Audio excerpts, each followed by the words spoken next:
Ah, Valentine's Day. Some of us love it, some of us would rather call it Singles Awareness Day. But either way, there's just something to love about this holiday.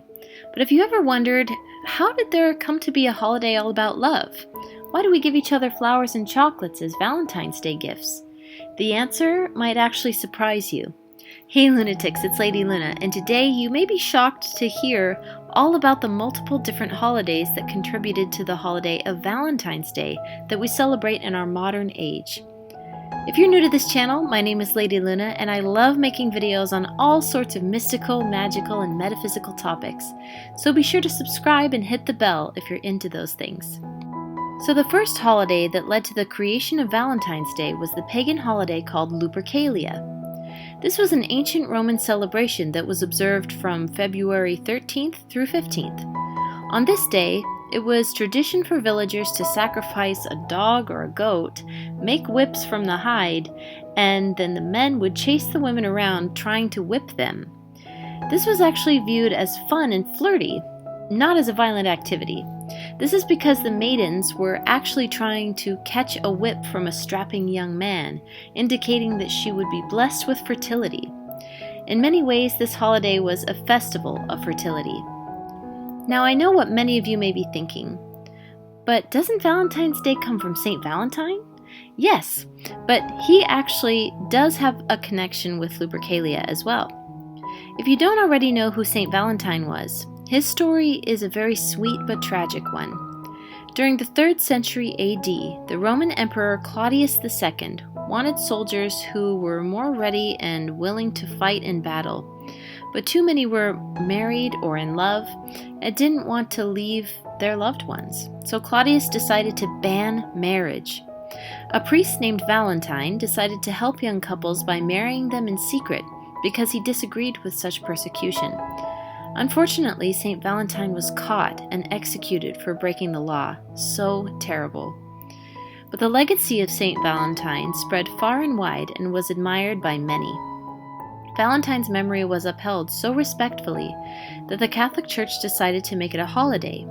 During the late 5th century AD, the Catholic Church was still in the process of taking pagan holidays and replacing them with Christian celebrations in order to convert more people to the faith. So, Pope Gelasius, sorry if I pronounced that wrong, decreed that the celebration of Lupercalia would be replaced with a celebration of Saint Valentine or Valentine's Day, a day of love. Some of the symbolism of Lupercalia even carried over into Valentine's Day. The color red likely came from the blood used in sacrifices, and the white likely came from the milk used to wipe the blood clean. So romantic, I know. But what about things like flowers and eating dinner by candlelight? You know, actual romantic things we do on Valentine's Day. Well, those traditions may actually be connected to an ancient fertility holiday, very much like Lupercalia, that was celebrated in Celtic pagan cultures. This holiday was known as Imbolc and is still celebrated by many modern pagans today. Imbolc is one of the 8 pagan Sabbats of the Wheel of the Year. Imbolc is usually celebrated around February 1st to 2nd and is a celebration of the first spark of spring in the midst of winter. It was believed that the divine goddess was symbolically pregnant during this first spark of spring. So much like Lupercalia, there was a focus on fertility and pregnancy on that day.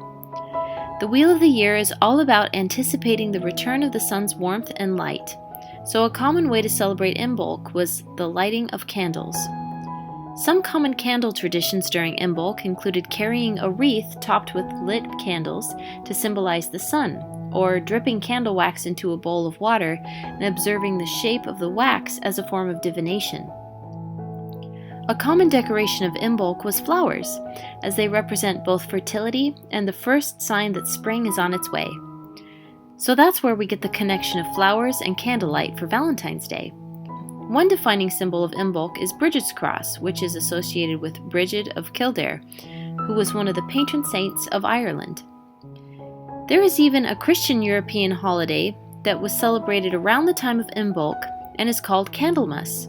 It was known as the Feast of the Presentation of Jesus Christ, or the Feast of the Purification of the Blessed Virgin Mary, and is still celebrated by some cultures and societies today.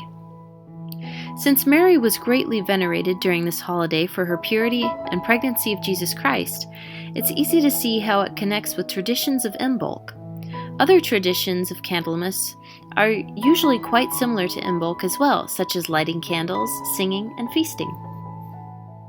So as you can see, Valentine's Day was pretty heavy and serious in days of old, and largely had to do with enduring the fertility of a society, and in doing so, encouraging the success of marriages and love between couples in order to bring about pregnancies.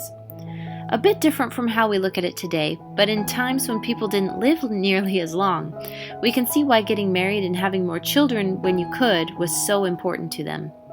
It's likely that chocolate became a staple for gifts on Valentine's Day for two reasons.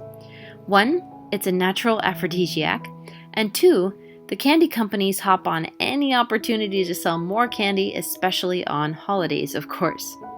So that's the strange and dark history of Valentine's Day, but I hope yours is much brighter and full of love, whether it's romantic love, family love, or just love of spending some time with yourself. All forms can be great to celebrate. If you liked this video, I know you will love the other videos I've done on the strange origins of holidays, like my Strange History of Christmas video that I've linked here, so definitely check that out.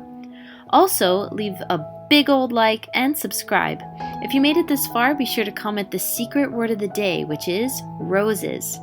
Thanks for watching, guys. Bye and happy Valentine's Day.